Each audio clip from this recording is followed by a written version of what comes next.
M के times news में आपका स्वागत है। मैं हूं एम के आजाद।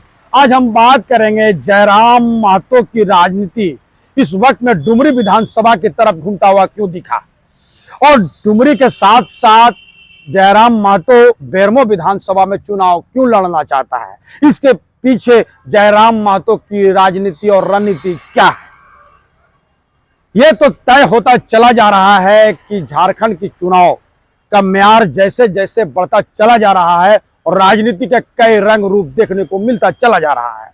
और झारखंड की राजनीति की बात करते करते यदि आप जयराम महतो की राजनीति यानी उनकी पार्टी जेएलके की बात नहीं किया जाए तो बात अधूरी मानी जाती है।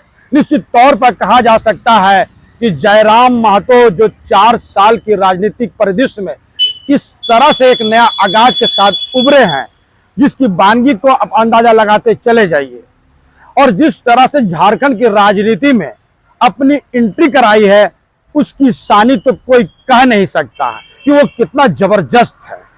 हर मामले पे जयराम महतो की राजनीति पे नजर रखने वाले आसानी से कहते हुए नजर आते हैं कि जयराम महतो युवाओं का एक आइकॉन जरूर बन गया है। तो कहा क्या जाए, राजनीति में अपने अपने आंकड़े होते हैं, अपने अपने आकलन करते हैं।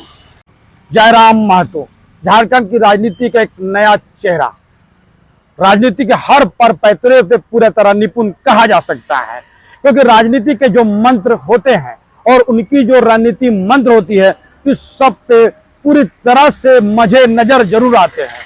पढ़े लिखे पूरी तरह से रणनीति और राजनीति को समझने की परख भी जयराम महतो में कूट कूट को नजर आती है। इसे कहने में कोई गुरेज नहीं करना चाहिए। और जो भीड़ जयराम महतो के कार्यक्रमों में शुरू हुआ, वो कार्यक्रमों के बाद वो भीड़ जब वोटों में बदलते हुए नजर आई तो कहा क्या जाए। कहने वाले ये कहते हुए नजर आते थे कि जो भीड़ है जो जयराम महतो के कार्यक्रमों में उमड़ती है उसका वोटों से कोई लेना देना नहीं है। लेकिन 2024 के लोकसभा चुनाव में जयराम महतो ने इसको गलत साबित करते हुए यह स्पष्ट कर दिया कि सिर्फ भीड़ ही नहीं, वो भीड़ वोट बैंक में बदल जाती है।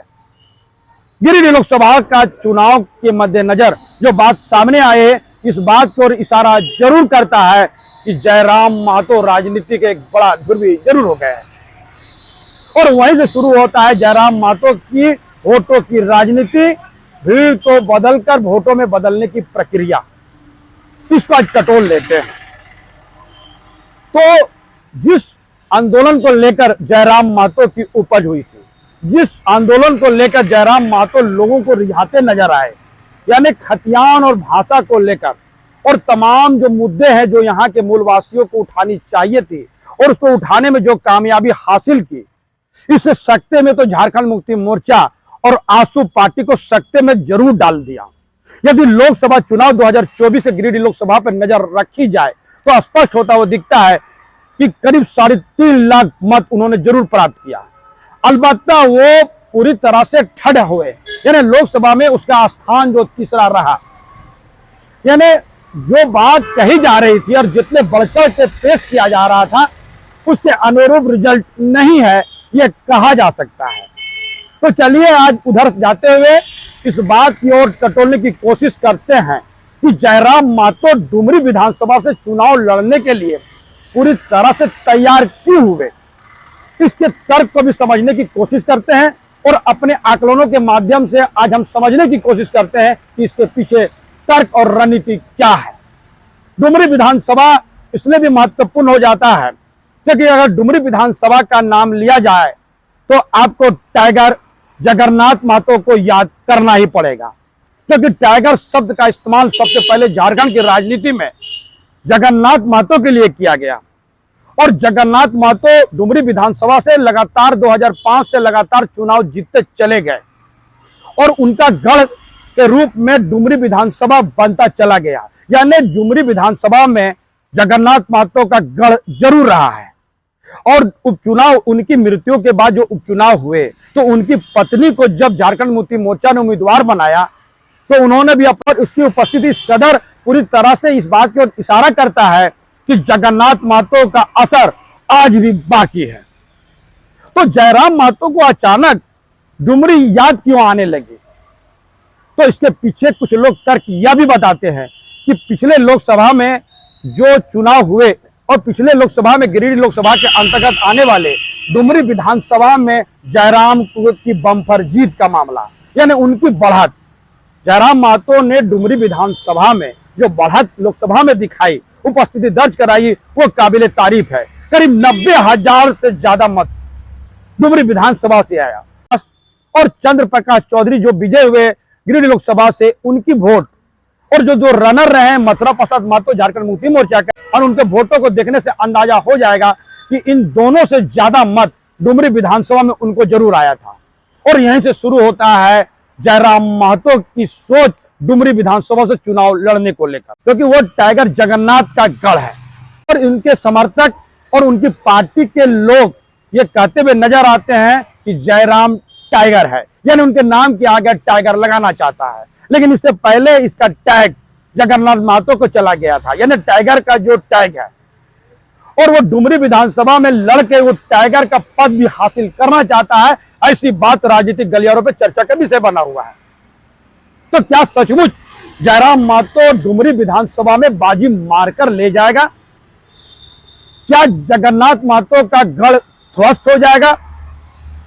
सभी लोगों के जहन में यह बात तेजी से कौंधता हुआ चला जा रहा है। तो सबसे पहले जान लीजिए कि वहां की समीकरण क्या कहती है, यानी डुमरी विधानसभा की समीकरण क्या कहती है। 1,11,000 वहां कुर्मी मतदाता है, जिस कुर्मी मतदाता को उलझाने के लिए जयराम महतो भी और बेबी महतो जो झारखंड मुक्ति मोर्चा की है, दोनों की नजर है। 1,11,000 के करीब मतदाता है वो कुर्मी जाति के हैं, जो जगन्नाथ महतो के, जयराम महतो के भी, और जयराम महतो की भी नजर उसी वोट पर है।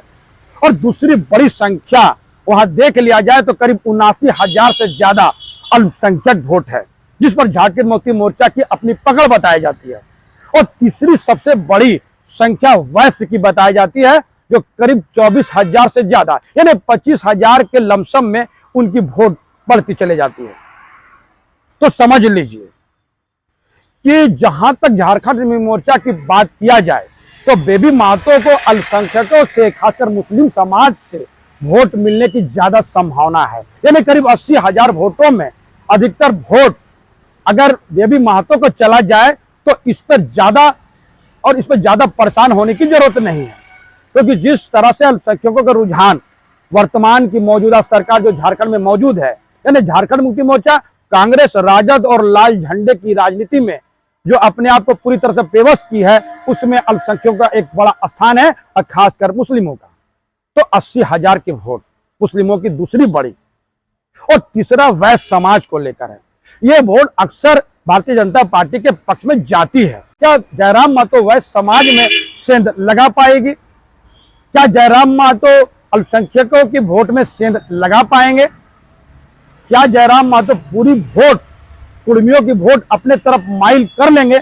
या यह प्रश्न आज भी डुमरी विधानसभा में गूंजते हुए चले जा रही है, और अलग अलग चर्चाएं उस बात की ओर इशारा करती है कि जयराम महतो के लिए भी वो रास्ता आसान नहीं है।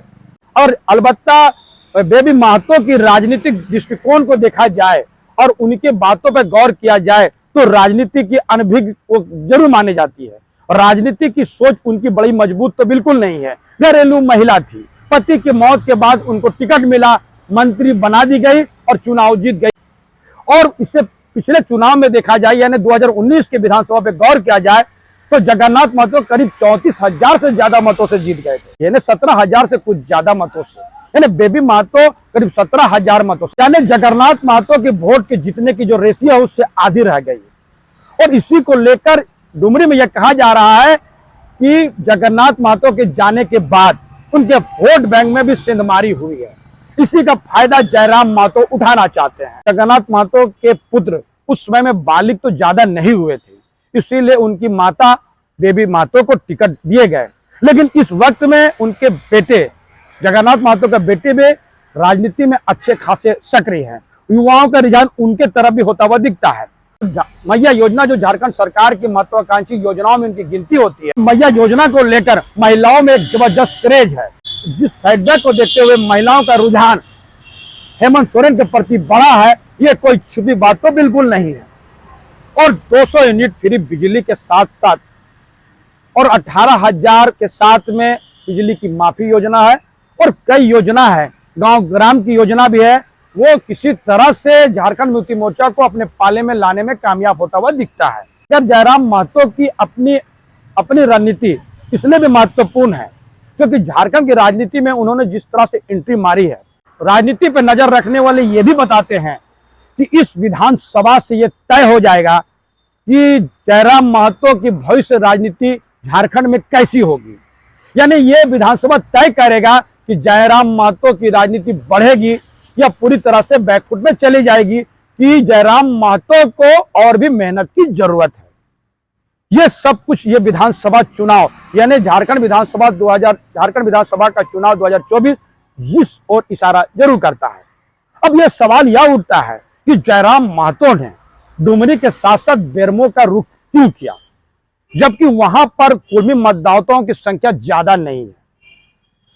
करीब 33 से 34 हजार के करीब बताए जाते हैं कि वहां कुर्मी के मतदाता हैं।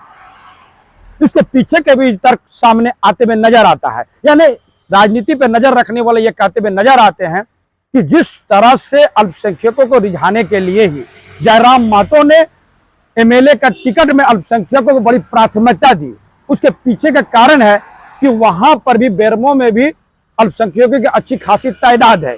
करीब 12% की आबादी बेरमो में भी है। भले ही कुर्मी मतदाताओं की संख्या ज्यादा नहीं हो, लेकिन अल्पसंख्यकों की संख्या वहां भी बहुतायत में है, जो निर्णायक भूमिका में होती है।